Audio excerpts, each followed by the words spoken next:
Better रे जदि आपण मैंने यही पेस्टा मिसई देवे इडली पूरा फ्लफी बनिबो पूरा नरम बनिबो बहुत सॉफ्ट आपण मैंने देखिए हाथ में पूरा माने खाइले मध्य बहुत हल्का लगिबो। तो चलतु देखिए केमती देखंतु केते सॉफ्ट बनिची आमर इडली। तो नमस्कार सांग माने जय जगन्नाथ आपण मानकु पुणी नुआ गोटे वीडियो रे स्वागत करुच्ची।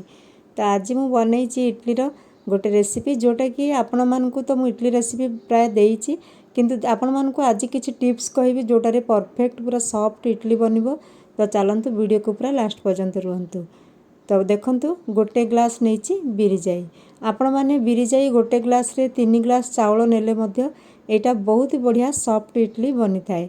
तो चावलटा अरुआ चावल आपण माने जोटा नहीं पारिबे आउ घरे थिबो एटा आमे माने इडली राइस किनिकरी आनी थाउ डीमार्ट रे मिली थाए। जदि घरे अरुआ चावल अछि सेटा मध्य नहीं पारिबे। तो एटा मु 2 ग्लास आउ अधे देइची आ गोटे ग्लास माने बिरी नहींची आउ 2 ग्लास आउ आधा ग्लास चावल नहींची तापरे बाटी की देखंतु रखी देबा रात सेरा बतरे की रात रे ही बाटी देइथिली रात रे बाटी की रखी देइथिली सकाळे देखंतु टिके फुली जाइची। आ इंस्टेंट करिवे तो केबे मध्ये सॉफ्ट हुएनी सब बेले जदि सकाळ इडली करिवार थिबो आपण माने रात रे ही सेटा को बाटी की बेटर को रखी देथिबे। आ एइटे गोटे आमे सीक्रेट जिंस मिसेबा जोटा फल रे देखिबे आउरी बहुत सॉफ्ट हबो। तो आमे रात रे बाटी देइथिले बेटर को लुण फुण किछि पकेनी एबे स्वाद अनुसार लुण पके देउची आ भलो की बेटर को मिसे देउची। मु रात रे सेई जो बतरैथिली चावल बिरी से गुड को बाटी की माने सोइला बेले बाटी देथिबे 10टा 11टा रात रे एबे रात सकाळ 9टा रे जळखिया बनेवार अछि।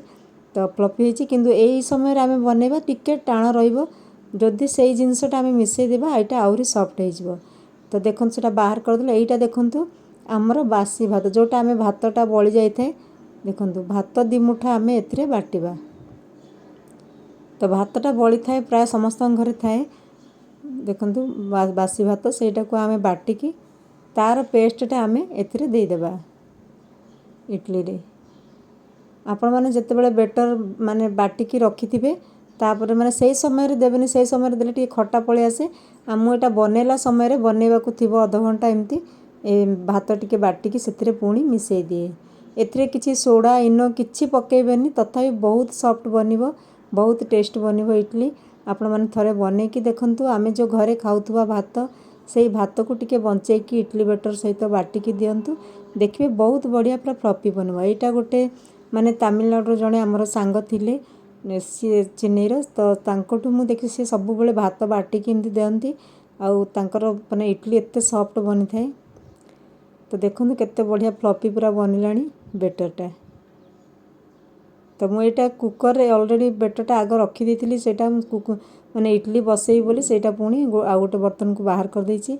आ एइठे टिके पानी आ तेल मिसेई की मु एथिरे लगे दोची इडली स्टैंड रे ऑयल रे टिके पानी भी मिसेई की जदि इडली स्टैंड रे लगेबे भलो बाहरिबो।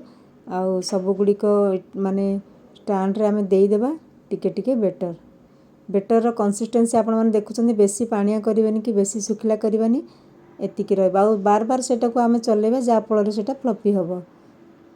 तो सांग माने जदि आपण माने कोठु देखुचंदी कमेंट करिवे को जागारु आपण मानकर कमेंट आ लाइक मते नुआ नुआ रेसिपी आनिया पई आग्रह आनी थाए। तापरे ए सेकंड टारे भी मु देई दोउची आ बनौची ता सहित मु चटनी रो रेसिपी आज देइनी ऑलरेडी बहुत बार मु चटनी रो रेसिपी देइची आज खाली किछि सीक्रेट टिप्स अछि आ आगु को देखंतु केमिति हमरो इडली पूरा सॉफ्ट आ फुलिबो माने बढ़िया लागिबो मुलायम तापर खाइबा पई जदि सॉफ्ट इडली बनिथिबो आपण माने केतेटा इडली खाइले मध्य भारी लागिबोनी पेट पूरा आ जदि टाइट हेतिबो माने भारी लागे खाइबाटा जळखियाटा एटा हल्का लागिबो डाइजेशन पई मध्य भलो हबो। तार लीड बाहर कर देइची तापरे देखंतु आ तार वाशर भी बाहर कर देइची। तापरे आमे आ एइठे गोटे सीक्रेट जानिबे इडली केबे मध्य सिम करी की बसेइबेनी सबु बेले फ्लेम को हाई रखी करी इडली बसेइबे पानी जते बेले फुटिबो सेते बेले इडली स्टैंड को देबे तापरे हाई रखिबे जदि आपण माने सिम कर देबे ताहले सेटा फुलिबोनी पूरा दबी जीवो पिठाटा आ भल लागिबोनी जदि हाई फ्लेम रे ताकू सिजेइबे 5 मिनिट रे से सिजी जीवो बहुत बढ़िया फुलिबो पूरा ऊपर को आसीकी फुलिकी इडलीटा बहुत भल लागिबो। तो एबे हम बाहर कर देबा स्पून रे बाहर कर देछि। एटा अब हम गोटे स्पून नहीं कि सब गुड़ को बाहर कर देबा। बहुत जन कौन करती इडली बसेला परे फ्लेम को बहुत लो करिकी बसंती जा फल रे सेटा भल कि फुलेनी आउ दबी जाए। सब बेले मो मम्मी मो बो जते बेले माने हमर घरे पिठा करथला बो थिला सेते बेले सी इडली बसेले काठ चुली रे जाळ कम करले रागिबो कहबो जाळ बेसी दिया जा फल रे इडलीटा पूरा फ्लपी हो माने फुलिबो। जदि जाळ कम देबा सेटा दबिकी आउ पिठाटा भल हबनी।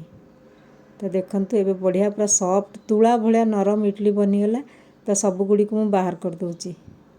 किछि टिप्स आपण माने ध्यान देबे। सब बेले राति रे बेटर बाटी की रखिबे फ्रिज रे रखिबेनी सेटा बाहर रखिबे। लूण पकेबेनी खाली सिमती बाटी की फेंटी की माने सेटा को भल कि आ टिके मिसेई की हाथ रे हो विस्पर रे हो मिसेई की रखिबे घोड़े की। तापर सकाळे सेटा टिके बेटरटा फुली जाइतिबो सेते बेले कोन करिवे सकाळे टिके चावल बाटी की देबे। चावल माने भात जोटा आमे भात बंची थिबो भात टिके बंचई थिबे। तो देखंतु केते सॉफ्ट बनिची पूरा तुला भलिया बनिची। एथरे खाइले मध्य किछि भारी लागिबो ना। सेकंड बैचटा भी देखंतु केते सुंदर फुलिची। मु आपन मानकु देखाई दोची। देखंतु एटा सेकंड बैचटा भी बहुत बढ़िया फुलिची। तो सब बेले कोन करिवे सेई भात जो बंची थिबो सेथिरु गोटे गिना आधा गिना रखी थिबे बाटी की बेटर रे देबे। तो देखिए पूरा इडलीटा पूरा फ्लपी हुए आ बहुत बढ़िया। एथरे इनो सोडा किछि मिसेबा को पड़े ना।